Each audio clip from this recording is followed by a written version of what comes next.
D'accord, vous D'accord. m'entendez? Ouais. Ok, on va reprendre. Donc, on a évoqué les situations où les patients développent l'ischémie mésentérique en réanimation. Donc, on l'a dit, hein, c'est une complication d'un état de choc préalable. On l'a décrit au cours des chocs septiques, des chocs cardiogéniques, des arrêts cardiaques récupérés, du post-opératoire de chirurgie cardiaque, donc un épisode d'hypoperfusion préalable du tube digestif. Ok, autre enseignement de la littérature récente, c'est le mécanisme de l'ischémie mésentérique. C'est essentiellement un mécanisme non occlusif. Ici, c'est une étude rétrospective qu'on avait conduite à Cochin, où on avait étudié la performance des critères cliniques, biologiques et scanographiques pour le diagnostic d'ischémie mésentérique. Et donc, on avait comme gold standard, pour éliminer et prouver les cas d'ischémie digestive, pour définir les cas, on avait utilisé un diagnostic macroscopique. Ici, vous voyez à gauche, à l'endoscopie, un stade précoce d'ischémie digestive et à droite, un stade tardif. À la laparo, ici, un stade de nécrose digestive. Donc, on avait dans notre série 92 cas d'ischémie confirmés, et en fait, 91% des patients avaient une ischémie non occlusive, mais c'est un résultat qui est retrouvé dans les autres séries récentes également. Donc, l'ischémie acquise en réanimation, le mécanisme est non occlusif. L'autre constat dans notre série, hein, c'était que les lésions observées sont diffuses, multifocales, extensives. Dans l'ischémie mésentérique occlusive, vous avez une atteinte segmentaire hein, sur un territoire vasculaire. Ici, dans l'ischémie non occlusive, ça ne respecte pas les territoires vasculaires hein, des gros vaisseaux. Donc, vous avez des lésions complexes à opérer pour les chirurgiens, ce qui participe au mauvais pronostic. Donc, des messages importants sur l'ischémie mésentérique acquise en réanimation. Le NOMI, c'est une cause de décès après un état de choc. Le mécanisme est non occlusif et les lésions sont diffuses, mal systématisées. Alors, pourquoi le NOMI? Je fais un aparté assez bref sur ce qu'on pense être la physiopathologie du NOMI, hein. En fait, le NOMI est proposé comme une étape ultime d'une défaillance intestinale qu'on ne connaît pas encore très bien. Et je trouve cette étude de David Grimaldi très intéressante, hein. C'est une étude observationnelle où on a réalisé une endoscopie digestive haute en systématique après des arrêts cardiaques récupérés, donc admis en réanimation. Donc, des patients intubés, on réalise une endoscopie digestive et en fait, on observe des lésions ischémiques chez 57% des patients, alors que 5% seulement vont développer un NOMI prouvé.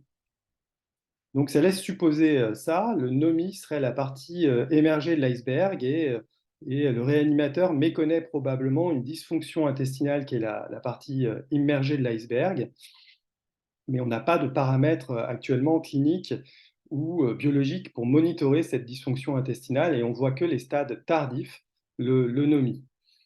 Donc, la physiopathologie supposée, le schéma que je propose hein, dans cette balance métabolique entre la demande et la consommation du tissu intestinal, hein, la consommation d'oxygène, eh bien, on suppose qu'initialement, il y a l'hypoperfusion au cours d'une agression avec une insuffisance circulatoire, peut-être une hypoperfusion persistante du tube digestif. On sait qu'il y a une atteinte de la microcirculation persistante au cours du choc septique pour les patients les plus graves. Ici, pour le NOMI, vous voyez qu'au moment où on le diagnostique avec le scanner, un des signes, c'est le défaut de rehaussement. Donc probablement, il y a un déficit persistant de la perfusion du tube digestif. Et puis, il y a peut-être des interventions aggravantes qui aggravent l'ischémie intestinale. Et je pense en particulier à des vasoconstricteurs comme l'adrénaline. Euh, voilà, si je reprends l'étude de David Grimaldi en post-arrêt cardiaque, en fait, dans un modèle, dans une analyse multivariée, il retrouve que les doses d'adrénaline sont associées en fait à la sévérité des lésions ischémiques observées, hein, les doses d'adrénaline au cours de la RCP. Donc peut-être un effet aggravant de l'adrénaline, ce qui a été retrouvé auparavant dans des études observationnelles, hein. Ici, c'est une étude de Daniel Debacker sur des patients en choc septique. et il retrouvait probablement un effet délétère de l'adrénaline sur la perfusion splanchnique par rapport à la noradrénaline, en tout cas pour les patients les plus sévères. On l'a retrouvé également dans le choc cardiogénique avec cette étude qui étudiait la perfusion digestive avec un autre système de mesure. En fait, c'est la tonométrie gastrique qui permet de mesurer le CO2 gap. Et on retrouvait aussi un effet délétère de l'adrénaline par rapport à un groupe de patients qui étaient traités par noradrénaline et dobutamine. Donc peut-être qu'il y a un rôle pour des facteurs pharmacologiques euh, aggravant l'ischémie digestive. L'autre facteur qui peut potentiellement aggraver des lésions ischémiques au niveau du tube digestif, c'est la nutrition entérale, avec un débat au cours des dernières années qui progresse, notamment grâce aux données des études du groupe Nutrirea, menées par Jean Régnier.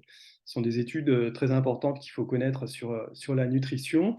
Donc ici, vous avez l'essai Nutrirea 2, où en fait, on a inclus des patients graves admis en réanimation, graves parce que les critères d'inclusion, c'était patients intubés et choqués, donc avec au moins 2 défaillances.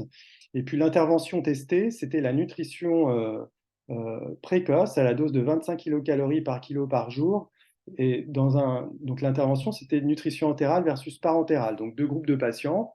L'essai était négatif pour le critère de jugement principal, à savoir la mortalité à J28. En revanche, on observait plus fréquemment des ischémies digestives dans le groupe nutrition entérale. Et ces données, elles ont été confortées par une étude de Gaël Piton qui dosait l'IFABP, un marqueur d'ischémie digestive, chez un sous-groupe de patients. Et il a retrouvé en fait des taux d'IFABP plus élevés dans le groupe nutrition entérale, ce qui suggère en fait euh, une ischémie digestive provoquée par la nutrition entérale. Quand ils ont regardé dans une analyse post-hoc quels patients développaient un OMI dans leur étude, dans leur population, en fait, ce sont les patients avec une gravité initiale plus importante, SAPS-2 supérieur à 62, sous-nutrition entérale, et avec une insuffisance circulatoire importante, avec ici l'administration de dobutamine. Donc probablement que les patients les plus graves ne bénéficient pas d'une nutrition à la dose recommandée actuellement, qui est de 25 kilocalories par kilo en voie entérale. Il y aurait peut-être une augmentation de la demande métabolique au niveau du tube digestif provoquée par la nutrition entérale et un effet aggravant sur les lésions ischémiques. Donc, on a ces données récentes aussi de l'essai Nutrirea 3, où, avec les mêmes critères d'inclusion, patients intubés, choqués en réanimation, cette fois-ci, on a testé l'intervention nutrition entérale à petite dose, 6 kilocalories par kilo, versus dose recommandée 25 kilocalories par kilo. Alors, l'essai était négatif pour le critère de jugement principal mortalité J90. En revanche, on observe 2 fois plus d'ischémie digestive à la dose de 25 kilocalories par kilo versus le groupe de patients qui avait une faible dose. Donc peut-être qu'il y a un effet dose de la nutrition entérale sur le risque d'ischémie digestive. Alors tout ça c'est une analyse exploratoire. En fait, le plan d'analyse statistique n'a pas tenu compte de la multiplicité des analyses. Il y avait beaucoup de critères secondaires. Et pour en fait tenir compte de multiples analyses sur les critères de jugement secondaire, il aurait fallu considérablement augmenter l'effectif. Et donc, c'était pas réalisable. Donc, voilà, à modérer au sens méthodologique statistique. Mais néanmoins, ça fait un faisceau d'arguments pour penser que à la dose recommandée actuellement de 25 kilocalories par kilo, la nutrition entérale chez les patients les plus graves choqués, eh ben, c'est peut-être délétère et peut-être qu'il faut viser une dose moindre.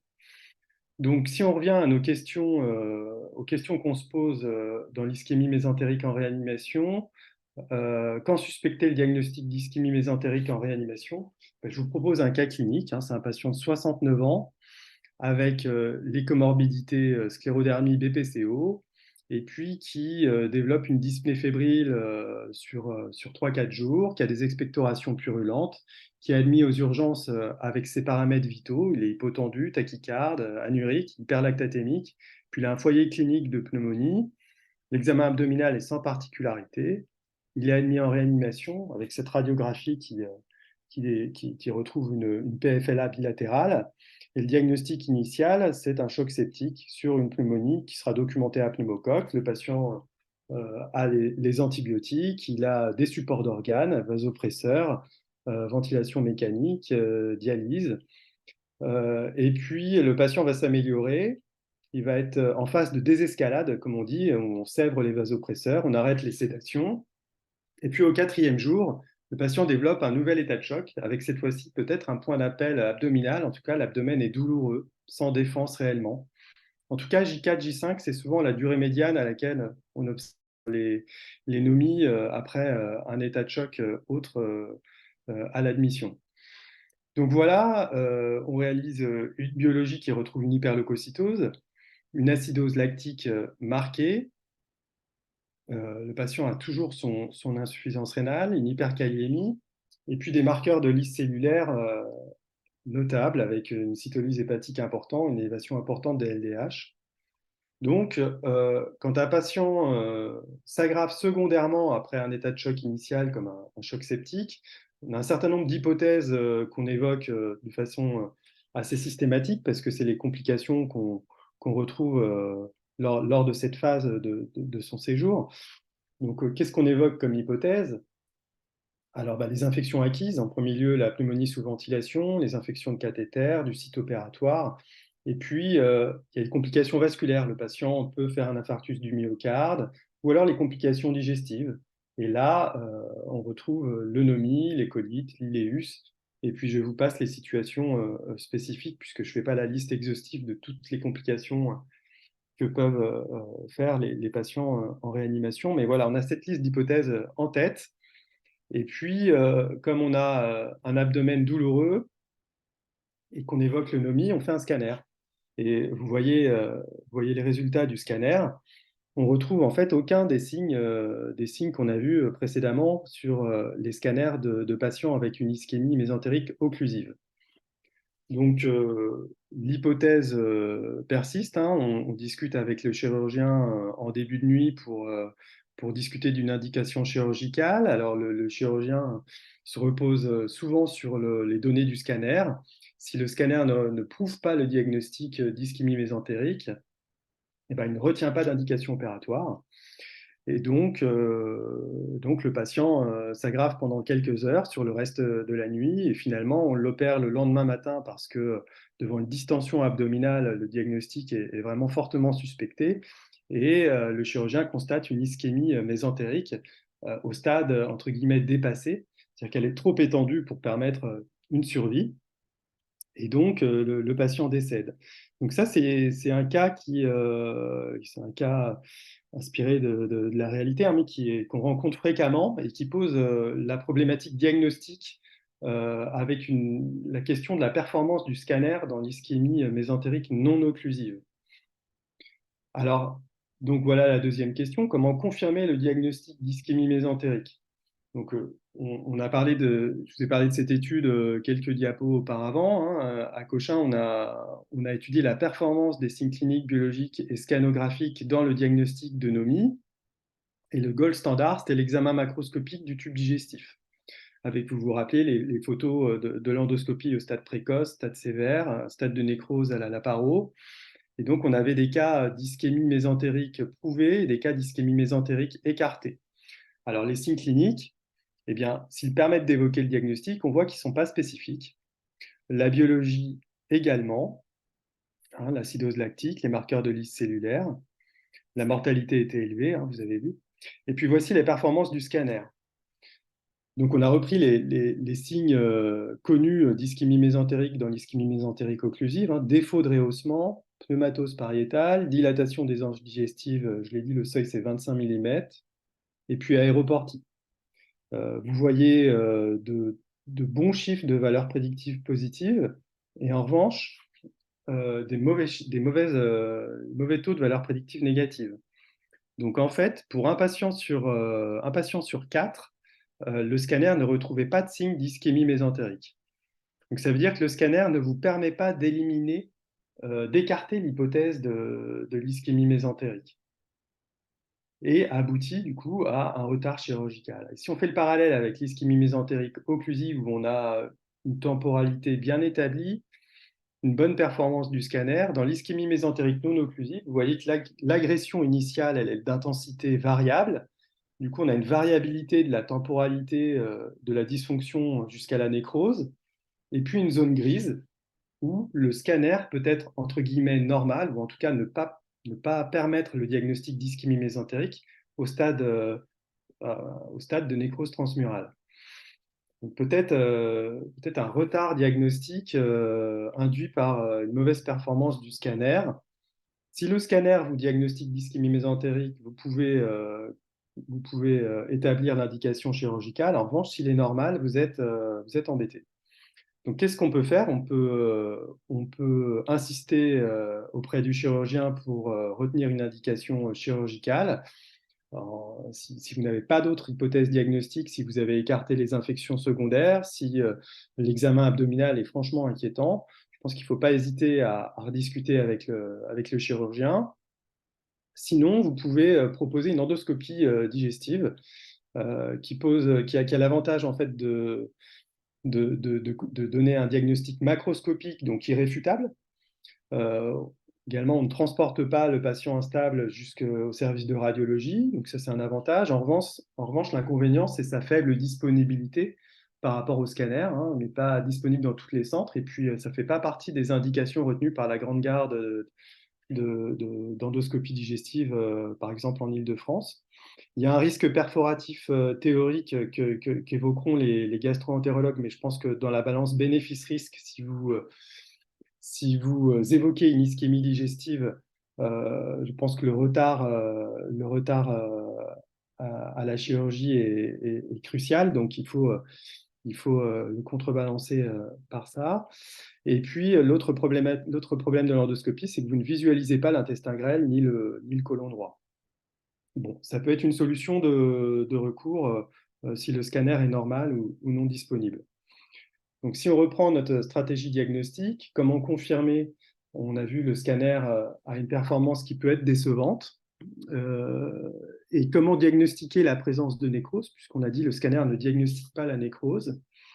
Eh bien, l'équipe de Besançon, avec Gaël Piton, hein, a proposé un score, comme l'avait fait l'équipe de Beaujon dans le cas de l'ischémie mésentérique occlusive.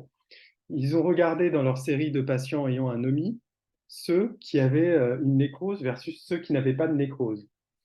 Et ils ont mis en évidence 4 paramètres prédictifs de la présence d'une nécrose digestive. Le taux de bicarbonate à moins de 15 millimoles, le TP à moins de 40%, et puis 2 signes scanographiques, l'amincissement des parois du tube digestif ou le défaut de rehaussement. Et vous voyez la performance de leur score diagnostique, avec une meilleure performance que le score de Beaujon dans ce cas de figure, mais ce n'est pas la même population de patients. Et voilà où on en est actuellement. Donc ce score, il reste à valider dans dans des cohortes externes. Hein. Il n'a pas encore été validé dans d'autres séries. Mais voilà, globalement, en fait, probablement que le message, c'est qu'il faut tenir compte si vous avez un diagnostic de nomie scanographique, tenez compte de la présence ou non de défaillance d'organes, de la sévérité du patient. Et globalement, ça correspond à nos patients. Et donc, il faut retenir une indication chirurgicale si vous avez un OMI au scanner. Alors voilà des données plus récentes. Hein. C'est une étude prospective. Elles sont rares dans l'ischémie mésentérique. Une étude prospective où on s'intéressait cette fois, enfin toujours, hein, aux signes cliniques, aux signes biologiques et aux signes scanographiques prédictifs d'ischémie mésentérique en réanimation, donc de NOMI. Puis on a, Sinon, il va falloir conclure, hein. ouais, j'ai quasiment fini. Super. Puis on a regardé les biomarqueurs, mais voilà, à visée de recherche. Hein. Donc voilà, on avait une méthodologie qui nous a permis de définir ou d'écarter des cas de NOMI et des NOMI avec ou sans nécrose. On avait voilà, inclus 61 patients. Je vous dis, certains avaient un diagnostic de nécrose écarté et certains avaient un diagnostic de nécrose prouvé. Et voilà un résultat qui est intéressant, je pense, à retenir. On voit que, vous voyez en rouge, hein, les patients qui ont une nécrose intestinale prouvée, on observait plus fréquemment une distension abdominale par rapport à ceux qui n'avaient pas de nécrose. Donc je pense que c'est un paramètre clinique qui est très important à retenir. Il faut mesurer le périmètre abdominal. Ici, on avait probablement un défaut de puissance qui fait que le petit p est à 0,8, mais une distension abdominale vous évoque une nécrose digestive en cas de nomie. Voilà, je passe les résultats des biomarqueurs qui restent à valider dans d'autres séries. Et puis la dernière diapo sur le résultat de cette étude, c'est celle-ci. Voilà les courbes de survie avec ou sans nécrose. Donc sans nécrose, vous voyez que la survie est plus haute, autour de 70%. Donc un impact important de la présence ou non de nécrose digestive dans l'ischémie mésentérique non occlusive, comme on l'avait démontré dans l'ischémie mésentérique occlusive. Et puis la possibilité de réaliser une résection chirurgicale a un impact pronostic majeur, hein, puisque vous voyez que sans résection, on a 100% de mortalité, et avec résection de la nécrose, on atteint presque 40%. Donc si on arrive à faire le diagnostic plus précocement, on a peut-être une note d'espoir pour améliorer le pronostic dans cette pathologie. Un autre résultat très important, c'est qu'un tiers des patients avec un OMI avaient une bactériémie prouvée, documentée. Ce qui m'amène à vous proposer cette stratégie thérapeutique dans le NOMI. Évidemment, l'axe chirurgical, hein, traitement chirurgical en cas de perforation et pour réséquer les segments nécrosés. Il faut optimiser la perfusion du tube digestif, donc en évaluant le débit cardiaque et la volémie pour voir si vous pouvez corriger une anomalie. Évaluer la perfusion tissulaire des autres organes parce que bien souvent, il y a des défaillances d'organes synchrones comme l'insuffisance rénale.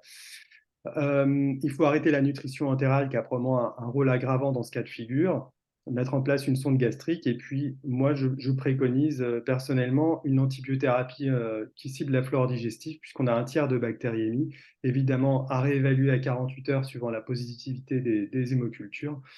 Voilà. Et voici mes conclusions. Donc l'ischémie mésentérique, c'est une urgence diagnostique et thérapeutique. Premier cas de figure, l'ischémie par occlusion des gros vaisseaux. La prise en charge, vous l'avez vu, elle est relativement standardisée avec une place centrale du scanner. Il faut connaître les signes scanographiques qui évoquent l'ischémie mésentérique, défaut de rehaussement pneumatose aéroportie. La discussion, elle est multidisciplinaire et parce que vous avez besoin d'évaluer les possibilités de revascularisation et puis d'éventuellement réséquer les segments nécrosés. Pour le NOMI, un ischémie mésentérique acquise en réanimation, on l'a dit, le mécanisme est essentiellement non occlusif. Les lésions sont diffuses, plus difficiles à opérer pour les chirurgiens. Le pronostic est plus sévère.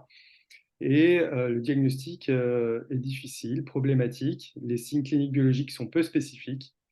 Retenez que le scanner peut être normal, entre guillemets, hein, dans un cas sur quatre. Il faut savoir discuter l'indication chirurgicale, même si le scanner est normal, et envisager éventuellement l'endoscopie digestive. Voilà, je vous remercie. Je vous mets en lien la revue MIR de Gaël Piton avec une mise au point sur l'ischémie mésentérique, puis un podcast récent. Merci beaucoup, Simon. Merci, désolé encore pour le petit problème technique, pour cette présentation sur un sujet très clair. Vous avez de la chance, vous avez quelqu'un qui est de ceux qui connaît le mieux le sujet. On a quelques questions, donc on ne peut pas tout balayer, on manque de temps. Donc peut-être Quentin qui demande la place des anti-agrégants. Alors, dans le NOMI, il n'y a absolument aucune donnée pour, pas de données. Dans l'ischémie mésentérique occlusive, bah, c'est à discuter en fonction du cas de figure, hein. Dans l'embolie artérielle, le traitement, c'est l'embolectomie et puis l'anticoagulation. En cas d'origine athéromateuse, hein, sur une rupture de plaque, une thrombose athéromateuse de l'artère mésentérique supérieure, eh bien oui, c'est une indication à administrer des antiagrégants au même titre que dans l'AONI. Voilà, ce que je peux vous dire. Merci, ouais, bah c'est ça, en fait. Si c'est embolique, bah, il n'y a pas d'indication. Et si tant est qu'il y a une place dans l'événement athérothrombotique par mimétisme avec les coronaropathies, en réalité, dans ces pathologies-là, l'effet, c'est un effet à moyen terme. Donc, je ne suis pas sûr qu'il y ait vraiment de données solides Oui. qui disent que donner des antiagrégants va réduire la récidive ou la maladie locale, mais c'est du mimétisme avec les maladies cardiovasculaires athérothrombotiques. Une question, donc, Quentin a posé plusieurs questions. Je pense qu'on ne peut pas répondre à tout parce que c'est un peu long, mais il pose la question d'utiliser des molécules pour diminuer le vasospasme en infusion locale. Qu'est-ce que tu penses? Oui, ça a été proposé par des auteurs américains, aussi par, je crois, l'équipe de Beaujon, mais j'ai pas vu de données convaincantes à ce sujet, sachant que administrer un vasodilatateur pour un patient instable, comme on le voit fréquemment au cours d'une OMI, ça pose quand même problème. Donc, on manque de données. Pour l'instant, je sais que l'équipe de Beaujon propose in situ, à l'aide d'un cathétérisme, d'administrer de la papavérine in situ à l'endroit du vasospasme. C'est vraiment le fait d'équipes très spécialisées. Et honnêtement, j'aurais du mal à le recommander parce qu'on n'a pas de données réellement convaincantes. L'évidence est faible. Oui, et puis encore une fois, malheureusement, les artères, qu'elles soient de moyen ou petit calibre, c'est pas des tuyaux. Ça veut dire qu'il y a un continuum entre avoir une artère spasmée et des anomalies de perfusion très discales. Quand les gens ils ont une NOMI, souvent ils ont des lésions endothéliales, ils ont des anomalies microcirculatoires, ils ont des ischémies un peu étagées. C'est pas un tuyau qu'on débouche et qu'on rebouche. C'est intéressant comme ça, mais malheureusement, c'est une physiopathologie, comme l'a bien expliqué Simon, qui est beaucoup plus complexe et qui ne peut pas se résoudre aussi simple avec une seule molécule. Écoute, merci beaucoup Simon, c'était très clair et c'était une chance de t'avoir. On va enchaîner avec la dernière présentation de la journée qui est par le docteur Nicolas Carbonel qui travaille à Saint-Antoine et qui va vous parler d'hémorragie digestive. Hein, c'est un des experts français du sujet. Donc pour mémoire, Nicolas, c'est au total 45 minutes incluant les questions, donc une présentation plutôt de 30-35 minutes, quoi. Ok, d'accord. Est-ce que tu m'entends là? Parfaitement, merci. Ok. On te laisse te Très... mettre en full screen. Alors, attends, je ne suis pas en full screen là. Non, mets-toi en bas, là. Hop. Là, pardon. Parfait. C'est bon là? Merci, parfait. Très bien, bonjour à tous. Donc, je m'appelle Nicolas Carbonel, je suis praticien hospitalier à l'hôpital Saint-Antoine. Je suis hépato-gastro-entérologue et donc j'ai comme domaine d'expertise, on pourrait dire, l'hémorragie digestive et puis la cirrhose et ses complications. Donc là, on va parler hémorragie digestive. Donc, c'est des concepts assez simples et donc on va balayer un petit peu tout le sujet. Pour commencer, vous savez que les hémorragies digestives hautes, c'est les plus fréquentes. Ça représente plus de 80% des hémorragies digestives. Donc, c'est non seulement les plus fréquentes, mais c'est aussi les plus graves, parce que c'est celles qui ont le moins bon pronostic.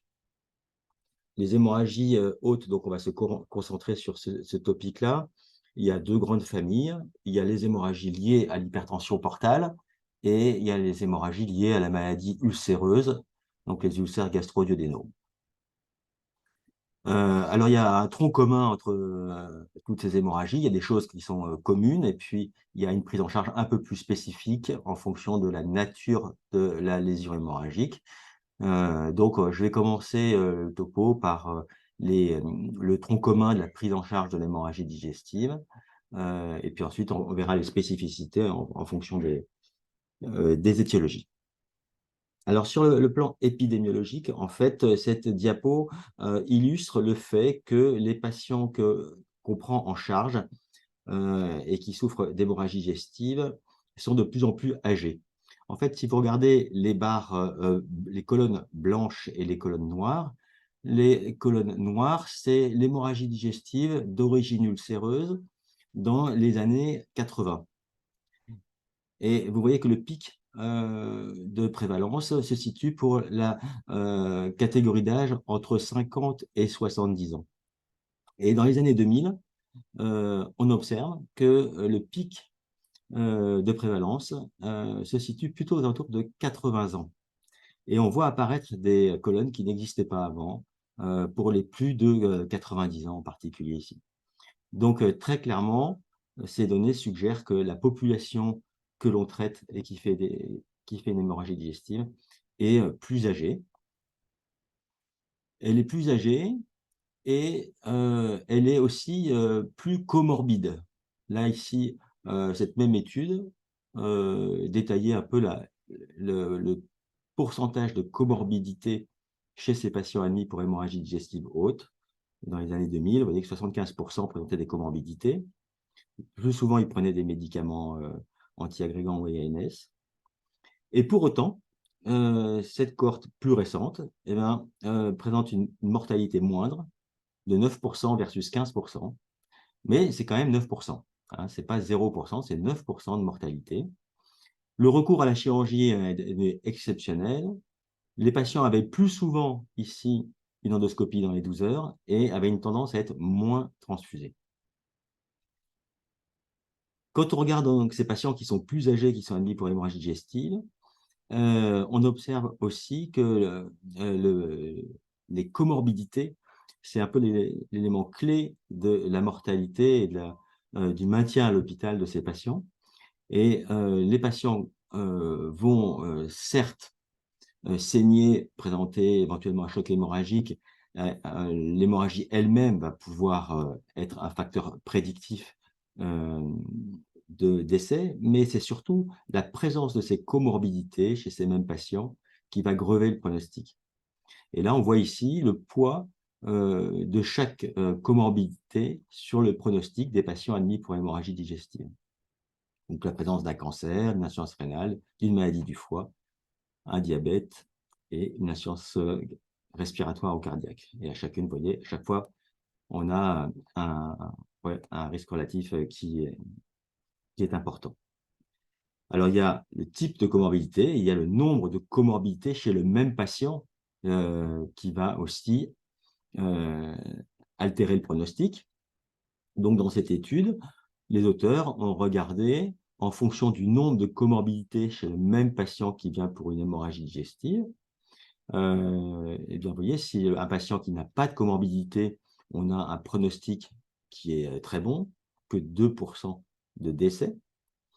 Et par contre, si vous avez 1, 2, puis 3 comorbidités associées chez le même patient, eh bien, le pronostic est très mauvais, avec 73% ici de décès chez ces patients qui ont 3 ou plus comorbidités. Donc, c'est vraiment le terrain qui fait le pronostic de ces patients.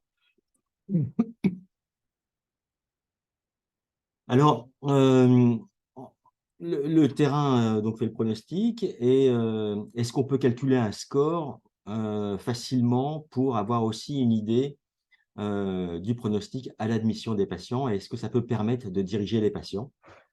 Donc ça, c'est une question qui a été beaucoup soulevée, beaucoup d'études, beaucoup de scores ont été proposés, et puis finalement très peu sont utilisés. Et je m'attarde simplement sur ce score de Blatchford, parce qu'il est relativement simple d'abord, et puis parce qu'il a été validé dans une première cohorte, puis une cohorte de validation, et puis ça a été reproduit. Ces résultats ont été reproduits. Ce score tient compte de paramètres biologiques que sont l'urée et l'hémoglobine, des paramètres cliniques avec des paramètres d'hémodynamique, pression artérielle, le pouls, le type de présentation de l'hémorragie, donc là, un méléna, est-ce qu'il y a une syncope, et puis apparaît ici des comorbidités. En fonction de ce score, plus vous avez de points, plus le pronostic est mauvais, et plus vous avez des points, plus vous avez un risque ou une chance, je ne sais pas comment il faut le dire, d'avoir une endoscopie qui va faire un traitement endoscopique. Plus le score est élevé, plus on va avoir recours à un traitement endoscopique. C'est représenté ici sur ces barres. Là, on a calculé les scores de Blatchford dans une série de patients de manière prospective puis de validation. Quand le score de Blatchford est à 0, l'ensemble de la cohorte des patients qui a eu l'endoscopie, eh bien, aucun n'a eu un traitement endoscopique. Les traitements endoscopiques, ce sont les barres grises. Vous voyez, si on va de l'autre côté, à partir d'un Blatchford à 15, l'ensemble des patients qui ont eu une endoscopie, ils sont tous gris, ils ont tous eu une endoscopie avec un traitement endoscopique. Et donc, finalement, c'est au milieu, quand vous avez un Blatchford aux alentours de 7 ou 8, que 50% des patients qui ont une endoscopie auront un traitement endoscopique. Donc, en fonction du score de Blatchford, vous pouvez déterminer que l'endoscopie sera une endoscopie thérapeutique. Le problème de ce score, c'est que finalement, dès que vous avez un score à 1 ou 2, eh bien, vous commencez à avoir des endoscopies thérapeutiques. Donc, finalement, il est difficile de diriger ces patients simplement sur le score de Blatchford, parce que où est-ce qu'il faut mettre le cutoff, sachant que dès qu'on a un Blatchford supérieur à 0, eh bien, on aura une endoscopie qui éventuellement sera thérapeutique. Alors, en fait, moi, le Blatchford, je le vois plutôt en miroir, dans l'autre sens, et il m'intéresse plus quand il est à 0, parce qu'à 0, on peut prédire que si je fais l'endoscopie, je n'aurai pas de traitement endoscopique. Donc, finalement, si je ne fais pas l'endoscopie à un Blatchford 0, je ne prive pas le malade d'un traitement endoscopique. Et finalement, les patients qui auraient un Blatchford à 0, on pourrait leur dire, ben, on ne fait pas l'endoscopie, en tout cas pas en urgence, et vous reconsultez le lendemain matin. Alors, pour avoir un Blatchford à 0, ce n'est pas les patients naturellement qu'on voit en réanimation, c'est des patients que vont plutôt prendre en charge les secouristes, les pompiers et les urgentistes, quelqu'un qui dit avoir vomi du sang, qui a son bilan à l'admission aux urgences avec une urée normale, une hémoglobine normale finalement, et pas de retentissement hémodynamique, pas de comorbidité. Ce patient, on pourrait ne pas lui faire l'endoscopie puisqu'il n'aurait pas de traitement. Alors, dans cette étude, les auteurs se sont dit, certes, faire un traitement endoscopique, c'est une chose, mais est-ce qu'on rate des diagnostics qui pourraient être intéressants? Donc, ils ont fait, malgré tout, dans leur cohorte de validation, à tous les Blatchford 0, à tous ces patients-là, ils ont fait une endoscopie et ils n'ont trouvé aucune lésion, finalement, qui a justifié d'une prise en charge spécifique. La plupart du temps, il y avait une hernie hiatale, une gastrite minime, mais le plus souvent rien.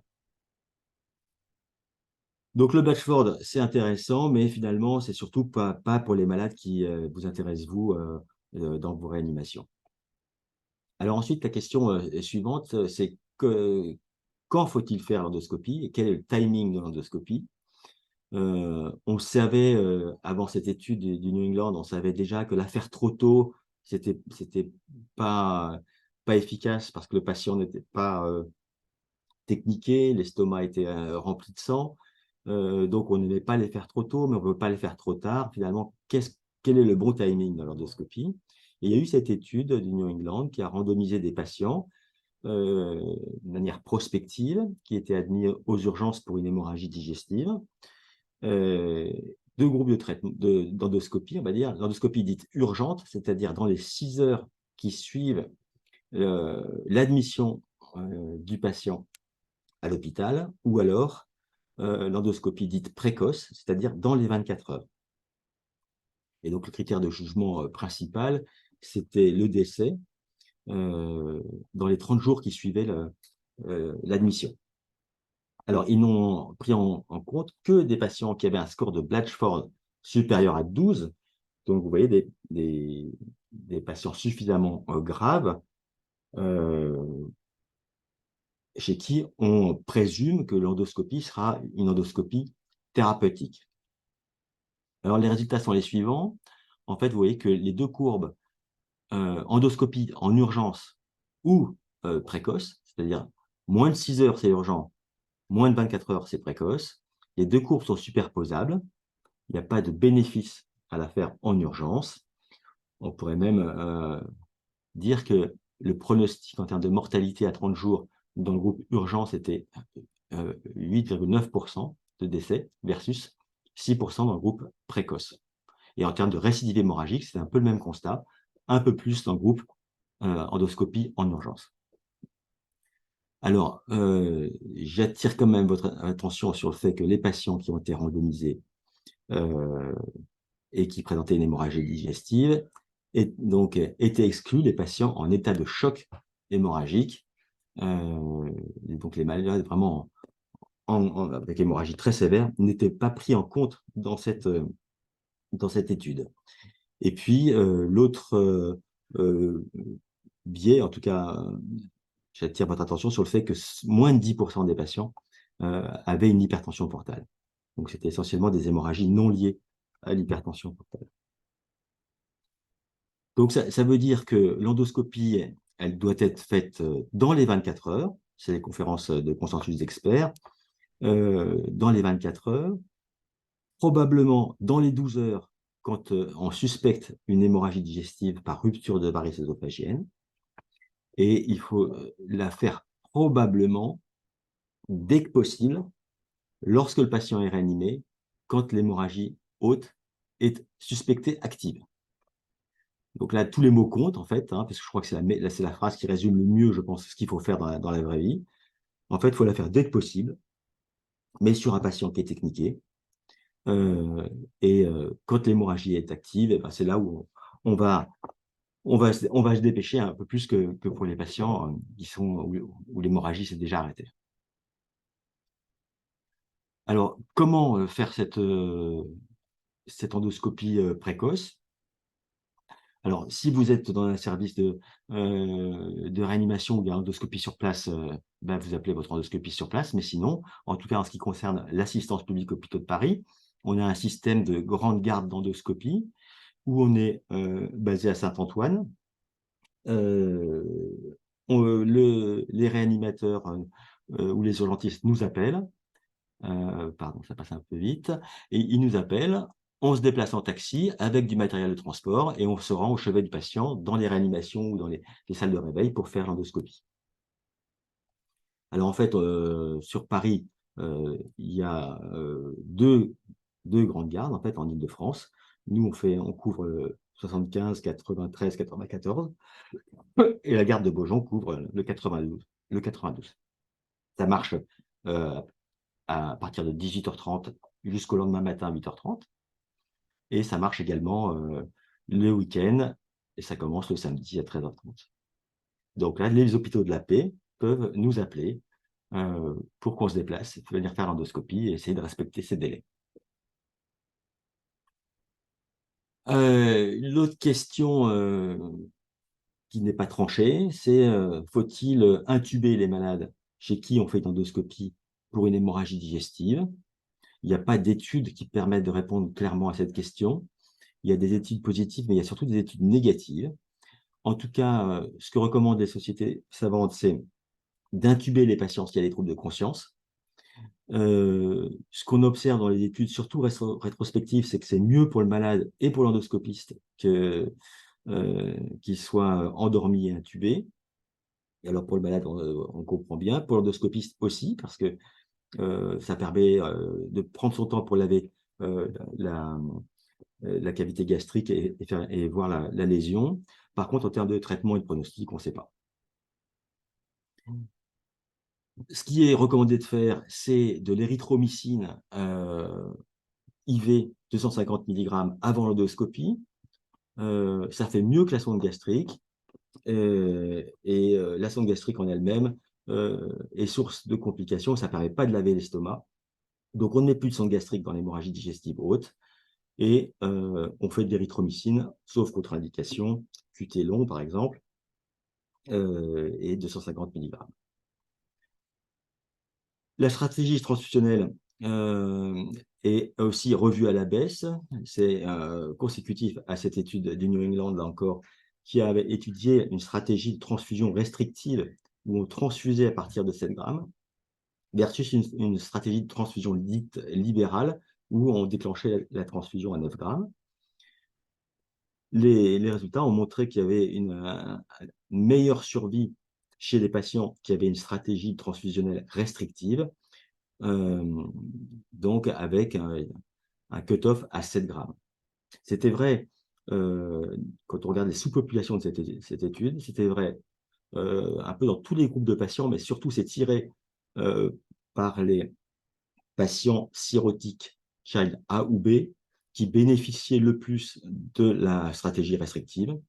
Donc, moins vrai pour les child C, mais vrai globalement sur l'ensemble de la cohorte d'hémorragie digestive qui a été randomisée dans cette étude. Donc, la recommandation en termes de transfusion est de, si le patient saigne, enfin, est cirrhotique, on transfuse à partir de 7 grammes et on vise un objectif entre 7 et 9. S'il n'y a pas d'hypertension portale, on dégaine à partir de 8. Et s'il y a une coronariopathie, on recommande de transfuser à partir de 9 grammes, sachant que ces patients-là, on ne sait pas puisqu'ils ne sont pas inclus dans les études. Et dans tous les cas, on essaye de corriger de toute façon l'hémodynamique au départ, parce que ça, c'est un point important de la prise en charge de ces malades. Il ne faut pas se dire, si vous voyez qu'il est en grand choc et que l'hématémèse est massive, s'il a encore 8 grammes d'hémoglobine, vous pouvez quand même commander des culots, personne ne vous en voudra. Il va falloir réanimer le malade. Alors, les spécificités en fonction de la cause de l'hémorragie digestive, je m'attarde un peu plus sur l'hypertension portale, l'hémorragie liée à l'hypertension portale, les varices œsophagiennes dans la plus grande partie des cas. C'est plus de 80% des patients cirrhotiques qui saignent de varices œsophagiennes. Alors, les messages clés dans la prise en charge de ces patients, c'est d'abord, en termes de remplissage, on l'a dit, concept de sous-remplissage avec tolérer une hémoglobine basse. Le plus tôt possible, vous devez prescrire les drogues vasoactives des hépatologues. Donc, ça s'appelle la somatostatine ou son dérivé, la sandostatine, ou alors la terdipressine. C'est les deux molécules qui vont avoir une action spécifique sur les territoires splanchniques et diminuer la pression portale. Vous devez prescrire des antibiotiques après les prélèvements chez tout cirrhotique qui saigne. L'antibiotique en fait, qu'on utilise le plus actuellement, c'est la ceftriaxone, compte tenu des résistances assez nombreuses au quinolone. Donc, c'est la ceftriaxone qui est prescrite à tous ces patients. Et puis, en termes d'endoscopie, le traitement, ça va être un traitement par ligature, le plus souvent, voire une obturation. Alors, la ligature de varices œsophagiennes, je vous en montre un exemple ici. Là, on a sur cette diapositive à gauche les varices qui cheminent dans l'œsophage. Sur l'endoscope, j'ai monté un embout en plastique sur lequel sont déjà montés les élastiques. Ici, c'est les anneaux bleus ou noirs ici. Et on va, avec l'endoscope, venir suçonner la varice qui monte dans le petit capuchon. Et une fois qu'on a suçonné, on va larguer l'élastique qui vient enserrer le pied de la varice et qui va interrompre le flux et qui permet donc de plus de flux, plus d'hémorragie sur ce vaisseau-là. Et on répète la manip 5 à 7 fois en fonction du dispositif que vous avez. Et ça permet de faire plusieurs ligatures en une seule séance. L'autre technique, c'est l'injection de colle dans les varices, plutôt les varices gastriques, ces grosses varices gastriques ici, par exemple. On ne peut pas les ligaturer, elles sont trop grosses, donc on va pouvoir injecter de la colle qui va polymériser dans le vaisseau, qui va mouler le vaisseau et qui va interrompre le flux et arrêter l'hémorragie. C'est une technique un peu plus complexe avec des risques propres, en particulier il ne faut pas se mettre de colle sur soi parce que c'est dramatique. Si vous en prenez dans l'œil, c'est dramatique.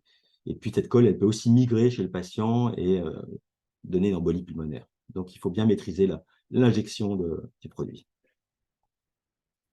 Donc, quand vous faites ce traitement de première ligne chez le cirrhotique, le fameux trépied, vous obtenez des succès qui sont presque 90%, mais ça veut dire qu'en miroir, vous avez 10% de patients chez qui vous allez échouer, et le traitement n'est pas efficace, et c'est ces patients-là qui nous préoccupent le plus. Les patients qui vont échouer, c'est les patients les plus graves, les patients qui ont une cirrhose la plus sévère, éventuellement un carcinome hépatocellulaire, et c'est les patients qui ont un saignement actif lors de l'endoscopie initiale. Donc, c'est chez ces patients les plus sévères, à très haut risque de récidive précoce, qu'on va essayer d'affiner la stratégie. On va voir comment.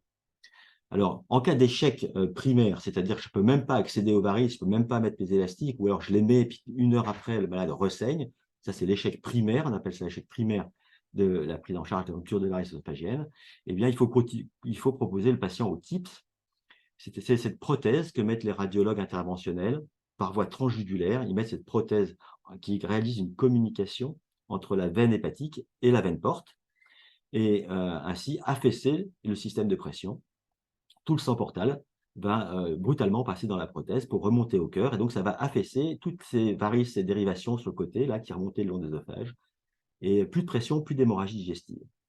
Donc, c'est une technique qui est très séduisante, très efficace sur la pression, hyper efficace sur le contrôle de l'hémorragie, 100% dans la plupart des études de contrôle de l'hémorragie, mais avec quand même un pronostic derrière des malades qui restent hospitalisés.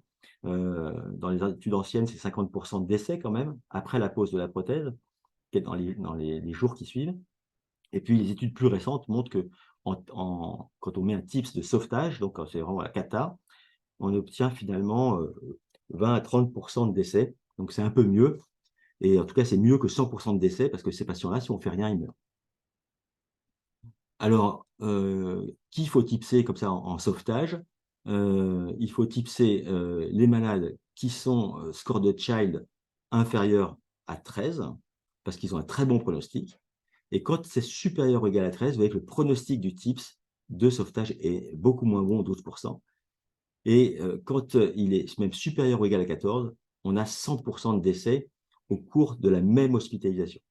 Et donc, ça peut définir des critères de futilité du TIPS de sauvetage chez des patients qui seraient score de Child supérieur ou égal à 14. Un peu plus récemment, il y a cette étude aussi multicentrique qui a montré qu'un autre critère de futilité pouvait être déterminé chez ces patients en situation de TIPS de sauvetage lorsqu'ils avaient soit des lactates supérieurs à 12, soit un MELD supérieur à 30, parce que presque 100% de ces patients-là décèdent après le TIPS de sauvetage. Donc, c'est des décisions qu'on peut prendre, c'est des discussions qu'on a avec les réanimateurs à chaque fois en fonction de la gravité. Est-ce que ça vaut le coup, ça vaut pas le coup? Donc, ça vaut peut-être pas le coup quand ils sont très très graves, sauf peut-être si vous avez la possibilité de greffer ces patients, parce que l'équipe de la Pitié a proposé chez les malades les plus graves, une toute petite série, qui avaient des scores de Child entre 14 et 15, ils ont proposé malgré tout de tipser les malades, parce que ces patients étaient déjà sur une liste de greffe. Et ils ont tipsé les malades, gardé les malades intubés, poussé les malades au bloc pour la greffe, et à 6 mois, 100% étaient vivants, versus bien sûr 0% dans le groupe qui n'a pas été greffé et qui valide le concept que quand on est supérieur à 13, eh bien, si on ne fait rien de plus, si on fait que tipser, on décède. Donc, c'est pour vous dire qu'on a des critères de futilité, mais on a aussi à chaque patient une discussion pour dire est-ce que ce malade est greffable, est-ce qu'il est déjà sur liste. Et donc, il faut avoir une interaction avec les pathologues pour tous ces malades-là. Alors, en situation de sauvetage, vous pouvez toujours mettre une Blackmore si vous en avez, si vous en reste. C'est cette sonde de tamponnement œsophagien. Mais nous, on n'en a plus à la paix. Et on a maintenant ces prothèses œsophagiennes de tamponnement qu'on peut mettre par voie buccale et gastrique. C'est un peu le même système. On peut déployer cette prothèse de tamponnement œsophagien qui va donc écraser les varices, permettre de contenir l'hémorragie pendant quelques temps et de pousser le malade au TIPS. Donc, c'est la fameuse sonde d'Anis que vous allez croiser de plus en plus. Une fois qu'elle est mise, alors après, dans les 7 à 8 jours, on peut la retirer par endoscopie, où il faut attraper le petit ergot et rembobiner la prothèse. Et on a accès à nouveau à la muqueuse si besoin. L'autre situation où on peut mettre des tips, là, donc à part le sauvetage, c'est le early tips. C'est finalement chez nos malades les plus graves, les Child C, ou ceux qui ont une hémorragie activée en endoscopie. C'est ceux-là qui sont à haut risque de récidive. Ils ont beau être contrôlés par le traitement médical et endoscopique initial, eh bien, si on propose un TIPS à ces malades-là, on va améliorer leur pronostic. Ça, c'est donc cette étude du New England où ils ont randomisé les malades, qui étaient tous contrôlés, mais ils étaient tous graves initialement, mais ils étaient tous contrôlés par le traitement médical et la ligature. Et entre l'admission et le 3e jour, ils leur ont proposé ou pas un TIPS. Il n'y a pas photo. Le TIPS, dans cette situation de TIPS précoce, pour prévenir la récidive qui est compressant, eh bien, améliore le pronostic des patients. Ça améliore donc le contrôle de l'hémorragie et la survie des patients. Et il y a moins d'encéphalopathie dans le groupe TIPS même, si on se projette 2 ans après la pose du TIPS. Donc, c'était cette deuxième situation où on va proposer un TIPS à des malades qui sont qui ont fait une rupture des varices œsophagiennes, mais qui ont des critères prédictifs de récidive précoce. Et s'ils sont Child C ou Child B avec une hémorragie active, eh bien, ils bénéficient du TIPS. Assez récemment, on a affiné un peu ces résultats, on discute sur les B. Alors, tous les B ne sont pas équivalents. Il y a le B7 qui, lui, ne bénéficie pas du TIPS. Donc, maintenant, on a mis la barre à B8 avec hémorragie active. C'est la recommandation de Baveno, d'experts. Donc, il faut soit le TIPS précoce ou early TIPS, comme vous voulez. On le propose au Child C inférieur à 14 ou au B supérieur à 7, mais avec un saignement actif à l'endoscopie initiale. Un mot sur les ulcères hémorragiques et la classification de Forest que je vous montre ici. En fait, c'est les ulcères les plus sévères, c'est ceux qui ont un saignement actif, soit en jet ici artériel, c'est les 1A de Forest, soit en veineux ici, les 1B de Forest, soit le vaisseau visible. Ça, ces trois catégories-là, c'est ces malades-là qui sont randomisés dans les études en termes d'ulcères hémorragiques, parce que c'est eux qui bénéficient d'un traitement endoscopique. Alors, ces patients-là, et tous du reste, on leur donne des IPP, parce que les IPP, ça stabilise le caillot, parce que ça améliore la visibilité des lésions dans les études, des dizaines d'études, parce que ça accélère la cicatrisation de l'ulcère et ça diminue la récidive hémorragique, ça diminue le recours à la chirurgie. Et après, est-ce qu'il faut les mettre à forte dose? La réponse est oui dans les conférences de consensus. En cas d'hémorragie active qui a relevé d'un traitement endoscopique, on fait la forte dose, donc le bolus suivi d'une 8 mg/h pour 72 heures.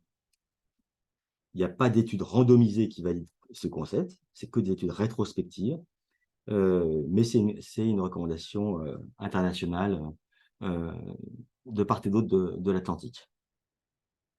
Le traitement endoscopique, là, ça n'a rien à voir avec les ligatures des varices œsophagiennes. On va piquer dans les bords de l'ulcère pour faire une sclérose avec de l'adrénaline, ou alors on va associer un autre traitement qui sera soit de la thermocoagulation ici, soit la pose de clip pour fermer le vaisseau. Les critères prédictifs de ressaignement, c'est des critères qui sont liés à l'ulcère lui-même, c'est-à-dire sa présentation initiale, la taille de l'ulcère, la position de l'ulcère dans l'estomac, et puis c'est des critères liés au terrain et à l'intensité de l'hémorragie initiale. Et c'est tout ça que vous devez combiner pour estimer le risque de récidive hémorragique et éventuellement faire sortir le patient de réanimation. Donc, un patient qui est polymorbide, qui a un gros ulcère, qui a saigné fort et qui a un Forest élevé, celui-là est à haut risque de récidive hémorragique et, à mon avis, doit bénéficier d'une surveillance rapprochée pendant 72 heures. À l'inverse, un petit ulcère chez quelqu'un de jeune qui n'a pas de comorbidité, on a fait un traitement endoscopique. Celui-là, je pense qu'il peut quitter la réanimation le lendemain de l'endoscopie. Donc ça, c'est aussi une discussion qu'on a quotidiennement avec les réanimateurs sur le devenir de ces patients. Je dis que le patient qui a très haut risque de ressaignement, il doit rester 72 heures parce que les 72 heures, ça concentre pratiquement les 3/4 des récidives hémorragiques. Alors, les critères prédictifs de ressaignement qu'on a en tête, c'est l'ulcère qui fait plus de 2 cm ou l'état de choc à l'admission. Ces deux critères-là suggèrent que le patient est à haut risque de ressaigner et suggèrent également qu'il va y avoir un échec d'un deuxième traitement endoscopique. Et donc, c'est ces patients-là, quand on les a hospitalisés, chez qui il faut prévenir le chirurgien ou le radiologue en vue d'une embolisation si le malade ressaigne. Voilà, donc l'alternative, en tout cas en cas d'échec du traitement endoscopique, les alternatives qu'on a, c'est le traitement chirurgical ou l'embolisation. Ça dépend essentiellement de ce que vous avez sous la main comme docteur et comme expertise. Il vaut mieux faire ce qu'on sait faire. Donc, si vous avez un bon chirurgien, il vaut mieux peut-être traiter chirurgicalement. Par contre, si vous avez un radiologue interventionnel, sûrement que c'est mieux de l'emboliser. Actuellement, la tendance montre que l'embolisation artérielle, c'est ce qui améliore au mieux le pronostic, en sachant que une embolisation, c'est 65% de succès, donc ça veut dire 35% de récidive, mais qu'en cas de récidive, on peut toujours re-emboliser le patient, parce qu'il y a des collatérales qui se reperméabilisent juste après l'embolisation, et donc il ne faut pas avoir peur du ressaignement après embolisation. Au contraire, il faut se dire que c'est pas grave si le malade ressaigne, on va réemboliser et élargir un peu le territoire d'embolisation. Quand on regarde des méta-analyses en chirurgie, une fois que vous avez opéré le malade, il n'y a pas de récidive hémorragique parce qu'on a enlevé l'ulcère. Donc, à chaque fois, il y a moins de récidive hémorragique dans le bras opéré, mais il y a beaucoup plus de morbidité et de mortalité. Alors que si vous embolisez, il y a un risque de récidive parce que vous avez voulu être économe en embolisation, mais si le malade ressaigne, on réembolise. Est-ce qu'il faut emboliser les malades en prophylactique quand on a un ulcère qui est très menaçant, que j'ai contrôlé par mon endoscopie? Parfois, on me pose la question, est-ce que tu ne penses pas qu'on devrait l'emboliser en prophylactique? Je n'ai pas de données pour répondre à cette question. C'est vrai qu'on aurait envie de faire un peu comme pour le TIPS précoce. Est-ce que j'ai mal décontrôlé, mais il est tellement à risque? Est-ce que je ne devrais pas l'emboliser? Je ne sais pas. Il y a une étude randomisée avec des beaux effectifs qui montre qu'il vaut mieux ne pas emboliser les patients. Mais c'est une étude qui malheureusement a pas mal de biais. Et surtout, il y a des résultats un peu étonnants parce que dans le groupe embolisation, presque un quart des patients ne reçoivent pas l'embolisation. Donc, c'est difficile de tirer des conclusions parce que c'est en intention de traiter. Et en fait, dans le groupe embolisation, un quart des patients n'ont pas d'embolisation. Donc, voilà. Bon, enfin, cette étude, elle mérite d'exister. Elle est plutôt en défaveur de cette stratégie. Pour l'instant, on n'en est pas encore à discuter d'une embolisation prophylactique. Mais on attend la récidive hémorragique pour proposer mal à l'embolisation. Je vous informe juste qu'on a des nouveaux clips en endoscopie qu'on appelle des clips Ovesco, qui sont des espèces de pièges à loups comme ça, très impressionnants, qui permettent maintenant de clipper des ulcères de grande taille. Donc vous verrez passer ça, c'est assez impressionnant, ça a l'air pas mal. Et on commence à avoir des études randomisées qui montrent que en cas de récidive hémorragique et chez des patients à haut risque avec des forests élevés, ben, ces clips sont très efficaces. Donc ça s'appelle Ovesco. Vous verrez ça dans nos comptes rendus de temps en temps passer. Et puis on a sinon l'hémospray, qui est la poudre hémostatique, que vous verrez aussi de temps en temps. Cette espèce de poudre qu'on va pulvériser sur l'ulcère ou sur la lésion hémorragique, qui va pouvoir faire une hémostase temporaire qui dure quelques heures, mais qui vous permet de passer la nuit éventuellement et de réfléchir avec l'équipe de jour de la stratégie. Cette poudre aussi, on commence à avoir des études très intéressantes. Elle serait dans cette étude, par exemple, aussi efficace que les clips qu'on pose. Ça reste à confirmer.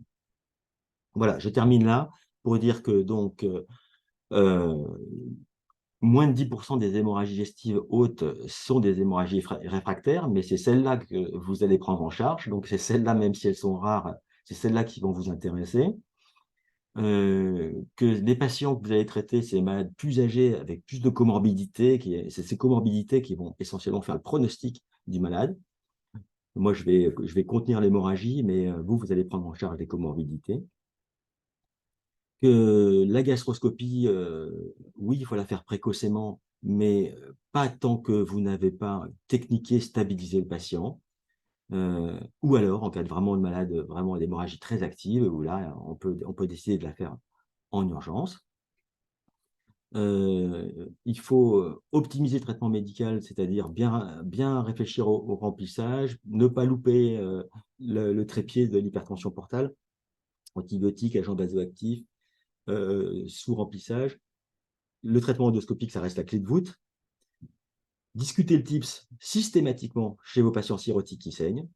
Et puis, pour les ulcères, pensez à l'embolisation dès que le malade présente des critères de risque de récidive hémorragique ou s'il fait la récidive hémorragique. Alors, je finirai juste par vous montrer cette diapositive qui est la plus importante. Le réanimateur qui prend en charge l'hémorragie digestive, eh bien, il s'entoure de l'hépatogastroentérologue qui est parfois aussi endoscopiste. Tout n'est pas forcément, ça peut être deux médecins différents, mais enfin, en tout cas, il faut un hépatogastroentérologue endoscopiste, il faut un radiologue pas loin, il faut un chirurgien pas loin, et il faut qu'il y ait une interaction complète à la prise en charge de ces malades-là. Et nous, ce qu'on peut vous apporter, c'est une discussion sur, une fois qu'on a fait endoscopie, c'est de dire, d'abord, là, c'est le moment de la faire, comment on prépare le malade, est-ce que c'est une bonne indication, quel type de traitement j'ai fait. Et l'endoscopiste doit vous dire, est-ce qu'il est content, pas content, quel est le risque de récidive, ce qui permet de stratifier la gravité du patient et de vous monitorer le degré de surveillance et monitorer la sortie du patient également. Et puis, c'est l'occasion aussi de discuter des traitements spécifiques. Je le répète, le TIPS en l'occurrence. Et donc, c'est vraiment ça qui est, cette interaction-là qui est majeure. Voilà, rapide. Merci beaucoup, Je m'arrête là. Nicolas. C'était très, très clair. On a quelques minutes pour des questions, donc via le chat, n'hésitez pas. Une première question qui demande quelle est l'hypothèse physiopathologique qui expliquerait que la stratégie restrictive permettrait un meilleur pronostic dans les hémorragies digestives qu'une stratégie libérale. Alors, donc ça, dans l'hypertension portale, le concept est déjà très ancien, hein, puisqu'on savait que chez des rats cirrhotiques, quand on leur enlevait un volume de sang, si on leur remettait le même volume de sang, l'hypertension portale qu'on observait était nettement supérieure quand on avait restitué volume à volume. Donc, on savait bien que quand un patient cirrhotique qui saigne, si vous lui remettez le même volume de sang, vous augmentez la pression portale. Et comme il y a un trou dans la varice, en fait, vous entretenez l'hémorragie. Donc, la rupture de varice œsophagienne chez le patient cirrhotique, c'est une maladie qui est liée à la pression. C'est une maladie de la pression portale. Ce n'est pas une maladie de la coagulation, ce n'est pas une maladie je ne sais quoi. Il y a sûrement des para-inflammatoires, etc. Mais en tout cas, il y a un problème de pression. Et il faut agir sur la pression. Donc, c'est ce que fait la sandostatine, la terlipressine, ça diminue la pression portale. Et si vous, anesthésiste réanimateur, vous transfusez, vous augmentez la pression portale. De la même manière, si vous passez des PFC, vous augmentez la pression portale. Donc, il n'est pas recommandé de passer des facteurs de coagulation. Il n'est pas recommandé de transfuser avec des exigences supérieures à 7-8 grammes. Et alors, chez le non-cirrhotique, effectivement, la question est plus compliquée. Et dans la discussion de cet article, c'était de dire, finalement, quand on transfuse, on apporte du sang dans le territoire qui saigne, et la perfusion du territoire qui saigne, et ben, en fait, ça peut entretenir le saignement. Donc, c'est un peu fumeux, c'est moins validé. Non, après, bon, la théorie sur l'hypertension portale est très claire. Après, c'est pour les plus jeunes. Il faut surtout que vous sachiez ce qu'il y a dans du sang. Gardez juste à l'esprit que quand vous avez un culot sanguin, un culot qui est stocké longtemps, et vous savez que les culots peuvent être gardés un peu plus de 40 jours, mais les culots jeunes vont en pédiatrie. Donc, en fait, en réanimation, en urgence, vous avez toujours des culots qui ont 20 jours jusqu'à 40 jours. Quand vous regardez ce qu'il y a dans un culot qui a 30 jours de stockage, vous seriez surpris. Hein, son pH, c'est 6,8.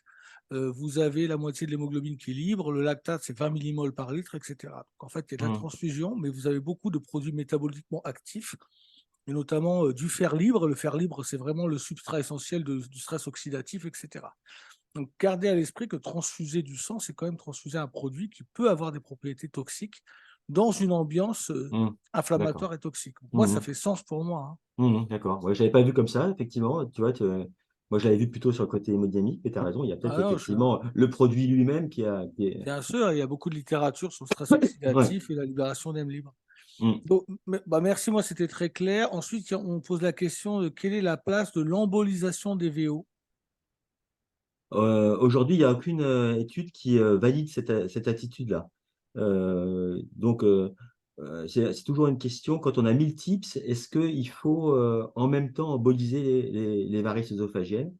Il n'y a pas d'étude qui montre que c'est bénéfique. Encore une fois, si vous avez levé la pression portale avec le TIPS, je pense qu'il n'y a plus de pression, plus de flux, plus de risque. Alors par contre, parfois, on a un TIPS qui est mal foutu, on mesure le gradient de pression après la pause et il reste un gradient de pression élevé après le TIPS. Alors là, oui, je pense qu'il faut savoir emboliser à ce moment-là, oui. On te demande comment choisir entre terlipressine et somatostatine. Alors, comment choisir? En fait, si vous voulez vous poser aucune question, vous choisissez la somato ou la sandostatine parce qu'il n'y a pas d'effet indésirable, pas de risque. Et ça agit de la même manière dans les études que la terlipressine. La terlipressine a des effets indésirables propres avec des accidents ischémiques, des bradycardies. Donc, ça vous oblige à réfléchir quand vous utilisez de la terlipressine. Et comment sont les artères du patient. Donc, c'est très efficace sur la pression portale, mais c'est à risque. Donc, voilà. Dans les études randomisées, Terli versus Somato, c'est pareil.